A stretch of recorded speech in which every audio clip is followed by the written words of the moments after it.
چھوٹی چیز کھا رہے ہو یا بڑی چیز کھا رہے ہو، کم کھا رہے ہو یا زیادہ کھا رہے ہو، کھڑے ہو کر کے ہرگز نہ کھائیں۔ یہ اسلام کا ادب نہیں، یہ مسلمانوں کی تہذیب نہیں، بلکہ بیٹھ کر کے کھائیں، جگہ دیکھ کر کے کھائیں۔ ہمیں کہاں بیٹھنا چاہیے، ہمیں کہاں کھانا چاہیے، ہمیں کتنا کھانا چاہیے، ہمیں کیا کھانا چاہیے، یہ سب چیز تو عام بات ہے، یہ عام بات ہے، اور ہر مسلمان کے اندر یہ صفت ہونی چاہیے، اچھائی اور برائی میں تمیز پیدا کرنے کی صفت، یہ ہر مسلمان کے اندر ہونا چاہیے۔ اور جب کھانے کے لیے جاتے ہیں تو دسترخوان پہلے بچھاتے ہیں۔ دسترخوان بچھانے سے کیا ہوتا ہے؟ یہ اسلام کا طریقہ ہے اور برکت ہوتی ہے۔ دسترخوان بچھا کر کے کھائے تاکہ لقمہ اگر گر جائے تو اٹھا کر کے کھا سکے، اور صاف ستھرا ہے۔ منہ سے لقمہ گرے تو نہیں کھانا، ہاتھ سے گر جائے تو اٹھا کے کھا لینا، اس کو شیطان کے لیے نہیں چھوڑنا، اس کو شیطان کے لیے نہیں چھوڑنا۔ اور دسترخوان بچھا کر کے کھانے کے لیے بیٹھے تو بسم اللہ پڑھے۔ آپ صلی اللہ علیہ وسلم نے فرمایا کہ جب تم کھانا شروع کرو تو بسم اللہ پڑھو، اور اگر بسم اللہ بھول جاؤ تو یاد آنے پر بسم اللہ اولہ و آخرہ پڑھ لیا کرو، بسم اللہ اولہ و آخرہ پڑھ لیا کرو۔ کھانا کھا لیا، کھانا کھانے کے بعد کی دعا پڑھیں۔ اگر ہم اپنے یہاں کھانا کھا رہے ہیں تو الحمدللہ الذی اطعمنا وسقانا وجعلنا من المسلمین، اور اگر دوسری کے یہاں کھا رہے ہیں تو اللہم اطعم من اطعمنی واسقی من سقانی۔ یہ دعا ہے، یہ کھانے کا حق ہے، یہ کھانے کا شکر ہے اللہ تعالیٰ کا کہ جو کھانا ہم کھاتے ہیں الحمدللہ وہ اللہ پچا دے رہا ہے، الحمدللہ وہ اندر چلا جا رہا ہے، اس سے خون بن رہا ہے، وہ پیٹ کو بھگاتا نہیں ہے، اس سے فاسد مادہ نکل جاتا ہے، اور جو اچھی غذا ہے وہ اندر سرایت کر جاتا خون کی شکل میں۔ یہ اللہ کی بہت بڑی نعمت ہے، اور جب نعمت کو استعمال کیے تو اللہ کا شکریہ ادا کرنا ہم پر واجب ہے، اللہ کا شکریہ ادا کرنا ہم پر واجب ہے۔ اسراف کوئی بھی چیز میں نہ کریں۔ ہمارے مسلمانوں میں بہت اسراف پایا جاتا ہے، جس کی وجہ سے آج غربت کا ہم شکار ہو رہے ہیں، غربت کا شکار ہو رہے ہیں۔ خطرہ میں کوئی خرچ نہیں ہے لیکن ساتھ خاندان کو بلائیں گے۔ ختنہ میں ضرورت کیا ہے؟ ختنہ کرنے والے کو بلائیے اور ختنہ کر لیجئے۔ زیادہ آپ کو شوق ہے تو دو چار غریب کو کھانا کھلا دیجئے۔ 17 کو مہمان کو بلانے کی ضرورت کیا ہے؟ خاندانوں کو بلانے کی ضرورت کیا ہے؟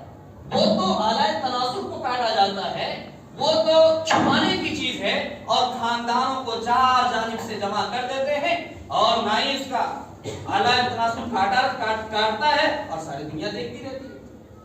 یہ چھپانے کی چیزیں کہ دیکھنے کی چیزیں؟ یہ افسوس کی بات ہے، شرم کی بات ہے میرے بھائی، یہ چیز نہیں ہونی چاہیے۔ اسی طرح عقیقہ میں بیجا اسراف نہ ہو، بیجا خرچ نہ ہو۔ جب تک پورے بستی کو کھلانے کے لیے ہمارے پاس نہیں ہوگا پیسہ تب تک ہم عقیقہ کر بھی نہیں کریں گے، چاہے عقیقہ نہ ہو، چاہے عقیقہ نہ ہو، اس کی ضرورت نہیں۔ 7واں دن عقیقہ کرنے کا حکم ہے، نہیں کر سکے ہیں 14واں دن کیجیے، نہیں کر سکے 21واں دن کیجیے، جتنا جلدی ہو اتنا جلدی عقیقہ کر لیجئے۔ آپ کو 17 پشت کو ڈھونڈنے کی کوئی ضرورت نہیں ہے، جتنا جو اس کے لیے آپ کو لازم قرار دیا گیا ہے۔ اگر لڑکا ہے تو 2 کھسی اور لڑکی ہے تو صرف 1 ذبح کیجیے، اور جتنے آدمی سوچ کہ آپ کے اڑوس پڑوس میں ان کو کھلا دیجیے، ختم کر دیجیے۔ وہ ہم کو دعوت نہیں دیتا ہم بھی نہیں دیں گے، وہ ہم کو نہیں بلاتا ہم بھی نہیں بلائیں گے۔ اسی میں ہماری بستی تباہ ہو رہی ہے، اسی میں ہماری بستی تباہ ہو رہی ہے۔ اتنا زیادہ مشقت اور مشکلات کو اپنے اوپر لاگو کر لیا ہے، اتنا انتظام کو ضروری کر دیا ہے کہ جس میں شریعت کا کوئی اعتبار نہیں ہے، لیکن بھاری بوجھ اپنے اوپر لاد دیا ہے اور دین کو بالکل مشکل کر دیا ہے۔ نکاح کرنا 2 گواہ ہو، نکاح پڑھانے والا ہو، نکاح پڑھائے اور جو ہے معاملہ ختم، لیکن ایک نکاح کرنے کے لیے 10 سال گزر جاتا ہے۔ ایک نکاح کرنے کے لیے پوری زندگی کا پیسہ خرچہ ہو جاتا ہے، 1 سال تک پلاننگ کی جاتی ہے، اور جب رشتہ رکھتا ہے اسی دن سے جو لڑکا والا ٹاننا شروع کرتا ہے تو پیسہ ٹانتے ٹانتے لڑکی والے کا ہوش اڑا دیتا ہے، اور جس کے نتیجے میں 25 سال 30 سال 35 سال 40 سال 45 سال تک کی لڑکی جوان ہے جوانی کے دہلیز پر قدم رکھی ہوئی ہے لیکن ان کی شادی نہیں ہو رہی. کس لیے؟ اسی خرافات کی وجہ سے, انہی بدعات کی وجہ سے, انہی رسم و رواج کی وجہ سے. نکاح عبادت ہے, اس کو عبادت رہنے دیجئے. نکاح کو اگر تجارت بنا لیے اور آپ نے اس کو مشکل بنا لیا تو قیامت کے دن شہنشاہ کونین جناب محمد رسول اللہ صلی اللہ علیہ وسلم کی عدالت میں جب ہم پیش ہوں گے اور اللہ کے نبی فرمائیں گے الدین یسر, دین کو آسان تھا, تم لوگوں نے دین کو مشکل کیوں کیا؟ نکاح کرنا آسان تھا, تم نے زناکاری کو آسان کر دیا, نکاح کو مشکل کر دیا. اس دن ہم اللہ کو منہ نہیں دکھا پائیں گے اور رسول اللہ صلی اللہ علیہ وسلم کے سامنے ہم کھڑے ہونے کی ہمت نہیں رکھ پائیں گے. دین آسان ہے, اس کو آسان رہنے دیجیے, اس کو مشکل نہ بنائیے. اور جب مشکلات آئیں گے تو زناکاری بڑھیں گے, گناہ بڑھے گا اور عبادت ختم ہو جائے گا. اللہ تعالیٰ سے دعا کیجیے اللہ تعالیٰ ہم سب کو کہنے سننے سے زیادہ عمل کرنے کی توفیق نصیب فرمائے.